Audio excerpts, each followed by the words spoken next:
All rise. Court is now in session.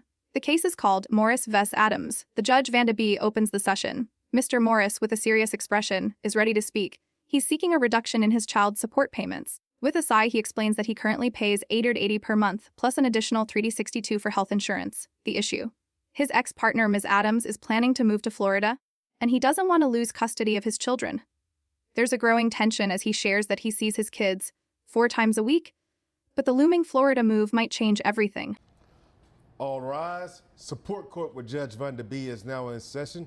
Judge's case number JVB 2003, Morris case. Thank you. You're welcome. You all may be seated. All right, Mr. Morris, you brought this case before the court. What's going on? Well, I come to you today, Your Honor, because I'm trying to get my child support reduction. Okay. All right. Based on what? Like, what's going on? Well, I currently pay $880 a month for child support. Okay. I also pay $362 for health insurance. And I see my kids every maybe like 4 times a week. Okay. I see them pretty often, and she's trying to take my kids and move off to Florida. Okay. And Your Honor, I'm not going for that. All right. Did she tell you why she was trying to move to Florida? Because she just want to live her best life. She said that? That's what it is. She want to go to the beach, drink. The judge listens, processing the emotional weight of Mr. Morris's words. Wait, so she's just going for the best life? The judge asks, seeking clarity. Mr. Morris, visibly frustrated, responds with a hint of disbelief. Yes, she wants to go live on the beach, drink coconut water, and have fun. The courtroom chuckles slightly, but the judge remains focused. Is that what she said? The judge probes further, as Mr. Morris fumbles to explain that he was just upset when she mentioned it. The judge shakes her head. You can't just assume, you have to talk, man. Coconut balls, whatever they have out there in Florida, and just have her best life. Okay, wait a minute. So did she actually tell you that, or are you interpreting her as living her best life? Your Honor, why would anybody else want to move to Florida? That's Paradise City. Well, I mean, I kind of want to move too, but I can't go. You know what I'm saying? Because I got to work. So could it be for a job? You know, Your Honor, I haven't asked, because when she told me that she wanted to move to Florida, I got so upset about the fact of losing my kids that I was like, are you moving to Florida for like vacation time, or just so you can live your best life, or because we in Texas, I'm in Texas. I'm a good dad. So what did she say to that when you said, are you trying to move to Florida to live your best life? She said, yo, you shouldn't have messed up. What did you do? It's a long story, Your Honor. I could tell you how we split up, but I kind of messed up. Well, I have time. Do me a favor. Do me a favor. Mr. Morris, now a bit more relaxed, leans back in his chair, admitting his past mistakes. It's a long story, Your Honor, he begins. With a smirk, he recounts meeting Miss Adams in college, the beginning of their relationship. I saw her, and I knew I had to make my move, he chuckles. The judge raises an eyebrow. You put in a bid, huh? Well, this is getting interesting. The courtroom hums with amusement. But then, the mood shifts. Morris opens up about his own wrongdoings, describing how his coaching job led to temptation and a betrayal that eventually led to the breakup. I didn't even realize you had gum in your mouth till you start smiling. You know, I don't allow gum chewing in here. I'm sorry, Your Honor. Oh, it's okay. You can just put it to your back of your throat. Yes, I'm not going to tell you to swallow it. I don't think that's really healthy. Yes, ma'am. But I have time for the story when you're ready, after you. It's to the back right now, Your Honor. No more chewing for me. Okay. So, continue. Long story short, I met this lady our freshman year of college. Okay. And we were in class, and she was sitting in the front, I was sitting in the back. And I saw her, and I said, man, I'm gonna have to put my bid in as soon as class is over. Bid, that's what they call it these days. Yeah, okay. We call it put your bid in. Because right. I'm sure there's other people that put their bid in too. So if I got the highest bid, of course I'm a getter, you know. Oh, so you subcontracting these things now? I was, yeah. At that time I was subcontracting, you know what I'm saying? Interesting. Right. Keep going. So I saw her in the hall, and I came to her, and my bid won. And we was together for years. Miss Adams is finally given the floor. She stares at Mr. Morris with a cold gaze, cutting straight to the point. His view of relationships is transactional, she says firmly.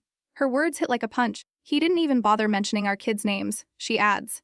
The judge listens intently, her face stern but not unsympathetic. Miss Adams then turns the conversation back to the reason for the hearing, her need to move to Florida for a new job. She explains her position calmly but firmly. She's not moving for a vacation. She's going to pursue a career as a marine biologist.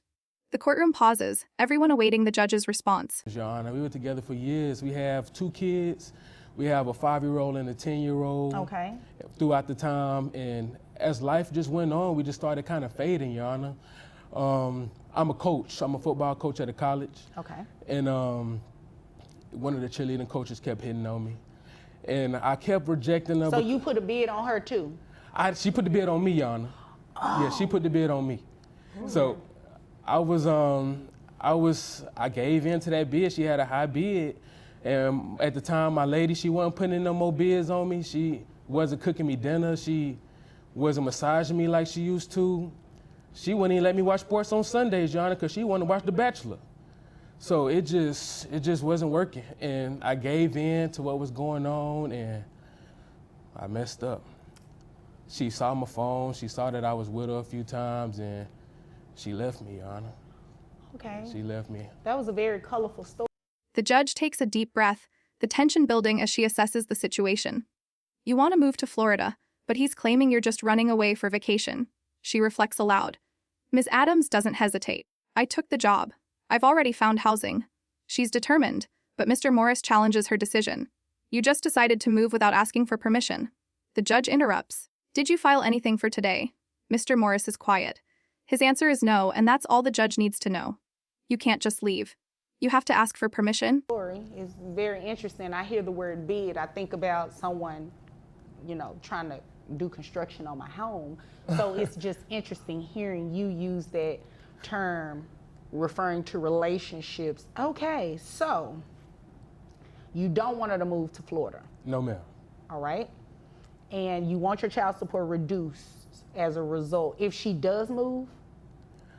Or do you just want it reduced just because? I just want it reduced just because. Okay, got it. I feel like I know dudes that don't see their kids ever and they not on child support. I see my kids multiple times through the week and I'm paying $880 a month. Okay. Fair enough. I believe I have majority of what I needed. Okay, is there anything else you wanted me to know before I move over to her? No, that's about it, Your Honor. That's okay. About it. All right. All right. Ma'am, and give me your last name. It's Adams with 2 Ds. Adams with 2 Ds, okay. The tension between the two continues to simmer. Ms. Adams pushes back, claiming that she thought she was allowed to move once her ex-partner moved out of the county. I didn't realize I needed permission, she says, visibly frustrated. The judge narrows her eyes, shaking her head. Googling laws doesn't replace proper legal counsel, she quips. A small chuckle breaks the tension, but the mood is serious. The judge explains that the court order was clear she needed permission to relocate, and that's not something that can be done on a whim. All right, Mrs. Adams, or Miss Adams. Thank you. Okay, Miss Adams. So tell me about, so this story that he told, he actually, you won the bid, or he won the bid. Well, I think that tells you everything you need to know about his view of relationships is very transactional. Oh, yeah. That's the word I was looking for. That's it, transactional. Yeah, okay. It's very much I do this and you do that, and I think the fact that he didn't even bother to mention our children's names should tell you everything about our relationship. Well, he told me the ages. Yeah, well, that's great. Robert and Madison, that's with a Y. But she ain't asked for the kid. Okay, yeah, I get it. Anyway, so going back to, evidently I'm just going to Florida for a permanent vacation. I'm actually going for a job. The case takes another turn as the judge addresses the impact on the children. Mr. Morris, if she moves, you can no longer see them as often. But you can still visit. If she moves without your consent, she's violating the order, the judge declares. The finality in her tone is heavy, but there's a chance for Mr. Morris. I'm not touching your custody arrangement, the judge says, but child support. That's another matter. Mr. Morris's face falls. His support payments are about to be halted. All right. So what's that job? Robert, and I'm going to be a marine biologist. So when this dream come apart? Because you ain't had this dream when we met. See, exactly. Do you ever listen? Miss Adams, I need you to talk directly to me, okay? Yes, ma'am. And Mr. Morris, I've given you an opportunity to speak.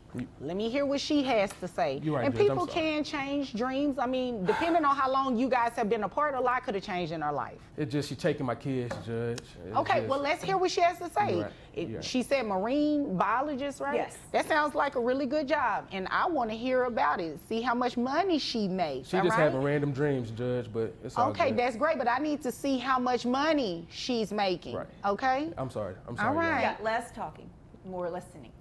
And you do the same thing. All right, now. Continue. Jesus.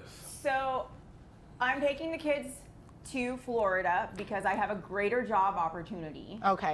Ms. Adams speaks up again. I understand, Your Honor, but my living expenses are increasing. I need more for rent, for the kids' health insurance, and their special diets. It's not just about the child support. The judge listens intently as Ms. Adams lays out the financial difficulties she faces. The tension between the couple has shifted from emotional to financial. The courtroom feels the weight of her words. And, you know, it's so interesting to me that he says that he sees the kids 4 times a week. I guess he's talking about maybe a FaceTime call or seeing them on his phone screen, because I certainly don't see him picking up the kids and taking them to the doctor and cleaning up vomit in the middle of the night.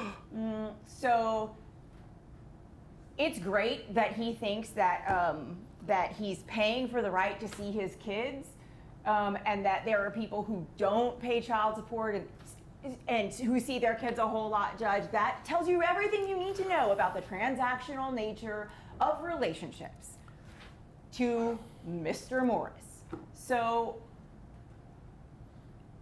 look, the fact of the matter is, I guess he doesn't realize that his children are gonna need to eat, whether they live in Texas or they live in Florida.